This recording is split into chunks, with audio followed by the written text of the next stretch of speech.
So I've kind of touched on it a little bit, like here and there, but Linux gaming over the last decade has improved quite a bit from what it used to be. So just a decade ago, there were rumors that Valve was working on a Linux version of Steam. There were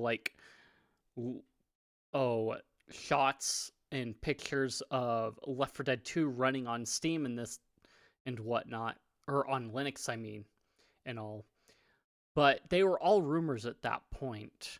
And then later on, their Steam comes out for Linux.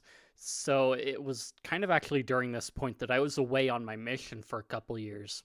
And so I really wasn't able to keep up with all of that news. And so I come home to Steam being available on Linux, which was really cool because it's like, what? The first time I'd noticed it was seeing a Steam gift card in a 7-Eleven while on my mission. It's like, no way. But that was way before Proton was even a thing. So we still used tools like Play on Linux and Wine or sometimes Crossover in order to be able to play our Steam games on Linux without having to dual boot. And that had some drawbacks to it. And probably one of the biggest ones was the compatibility wasn't always the best.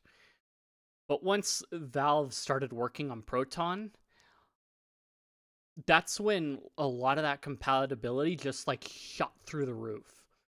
So early on in Steam's library on Linux, it was all Linux native games, and you had to use Play on Linux to install any other like Windows games, and you're a lot of times had like 6 different installs of Steam and different versions of Wine set up so that you could play those games. And then on top of that, the game always registered as you playing on Windows anyway because you're playing through Wine and you were playing the Windows version. There was a Mac version at the time, but Windows and Mac were basically the only two options that were there. But since then, Valve has improved a lot on what Steam does, and Proton specifically pushing back to Wine to make that more compatible. And then you've got the glorious eggroll version of Proton, or fork of it, which makes even more compatible because Valve's put a lot of the back-end work that they can get away with doing, and then the community does the rest that Valve is basically legally not able to do. So that's kind of a big overview of it. But the first thing that kind of like Valve has done to improve Linux gaming is making the bar for entry a lot lower. You can get just about any distro and install Steam on it. And if you really need it, it comes with its own runtime. So all the developers have a more consistent, it's a more consistent environment with which you're developing in for Linux. So Valve has done the footwork again to make it easier on developers as well. Like, here's a Steam runtime here, the libraries we're referencing, here are the versions that they're at, this is what you have to think about. That's it. And even then, developers hem and haw about it. And some of these developers even develop games for Mac. And it's like, is Apple not the same way? You have to like go through certain hoops to make it work. Valve has sat here and given you all the resources in this SDK in order to be able to work with it. But it's not just that, it's also the gamer's level of entry that is much lower as well. You can just do the click install, the same as you would on Windows pretty much, for 90% of your games. Granted, some of them may not work the best, whether it be on Windows or Linux, because some of them may be old, but Valve has kind of filled in the gap with their different runtime environments or pressure vessel in order to make it easier so that if libraries don't update, there's a version of pressure vessel that you can reference in order to keep the games running. So, and then on top of that, they've got built-in controller support, And that just opens the door to all kinds of controllers. Like a new controller comes out or they're made aware of a new controller, someone reports it, and they're like right on the ball of getting it working, pretty much. So, and then there's Steam Broadcast, live streaming, in-home streaming for your Steam games. Like, I can sit here, have my rig over here, and stream a game to my phone almost like it's cloud gaming, but I'm not reliant on paying a subscription service in order to have that service. So, that kind of goes outside of that realm of like how it's improved Linux gaming, but at the same time, it goes into it.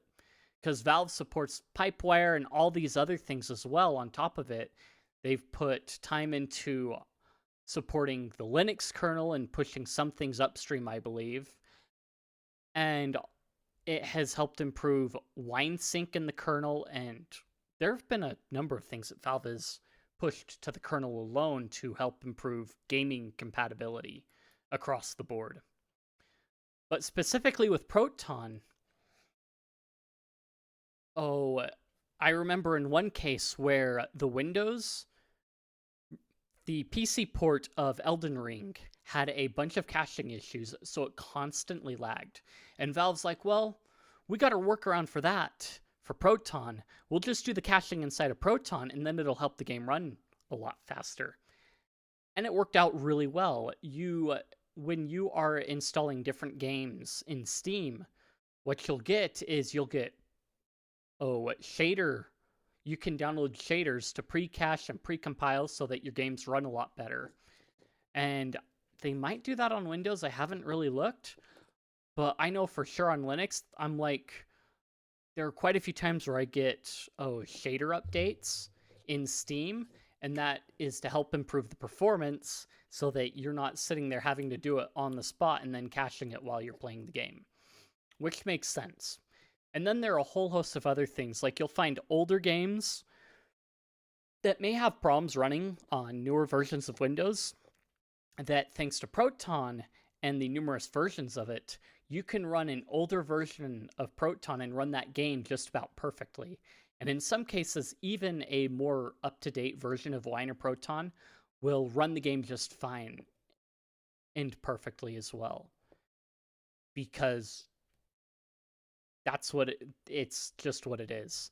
And of course, then other people are able to fork Proton because it's the source is out in the open and build their own versions that they can use to play even more games. And if you follow the Glorious Eggroll, or I believe TKG forks of it, then you've got a whole host of other compatibility fixes that you can take advantage of in those versions of it that also take advantage of the Linux kernel more fully as well, and different patches that you may have installed in there. And some of this kind of leads up to the Steam Deck. So Proton was not a thing when Valve initially pushed out the Steam machine.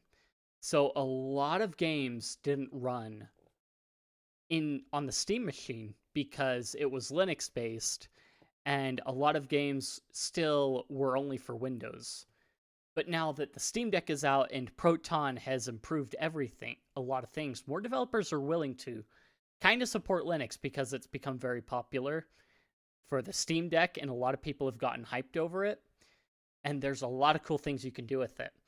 So the Steam Deck alone has helped push the bar of Linux gaming and made that bar a lot easier for a lot of people. They don't necessarily get into it because there's still games with issues with anti-cheat, because either the developers don't know what they're doing or they refuse to, and they still lean into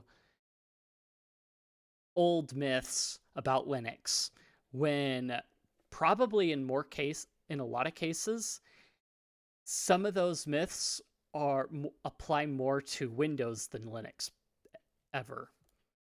So, I mean, that's something, but the Steam Deck, their advertising, I kind of like it in the, vibe that it pushes out. They talk about taking your Steam games anywhere, and they're showing them out in the middle of nowhere playing games on the Steam Deck. But Valve has also improved the performance of games in different cases and has pushed AMD to improve the compatibility of their driver set as well. So AMD drivers are far and above better than NVIDIA still. And I think NVIDIA's kind of catching up. I don't remember if Valve is like pushing NVIDIA to improve, but Valve has worked heavily with AMD because that's the chip that they use in the Steam Deck. So all this compatibility is in this push forward has been in a lot of ways thanks to Valve and their work on making it a better platform, because now that people have seen that it can be successful, you've got other handheld manufacturers that are like, we used to run Windows, but we're making our own Linux distro because of the success that we've seen with the Steam Deck, and this is only in the first year. And call it like mere hype or what have you, but people have talked about having better performance on the Steam Deck than on their nice Windows rig as well, because of the different things you're able to do with Proton. I think even in some cases, you might be able to make games like Arma 3 run much better because you're able to tweak Proton and the kernel much easier than on Windows. And so you can take some of those like engine lacking features and compensate for them, much like Valve did for Elden Ring. So Valve has kind of shown that it can be done, and now people are doing it. And that's kind of a big plus for Linux gaming. If you enjoyed the video, then like, comment, subscribe, feed the algorithm, boost the video up, share this video with your friends. If you found it informative or you just want to chat, I've got plenty of places in the description, Discord, Guilded, and what have you. Check those out, and I will see you guys in the next one.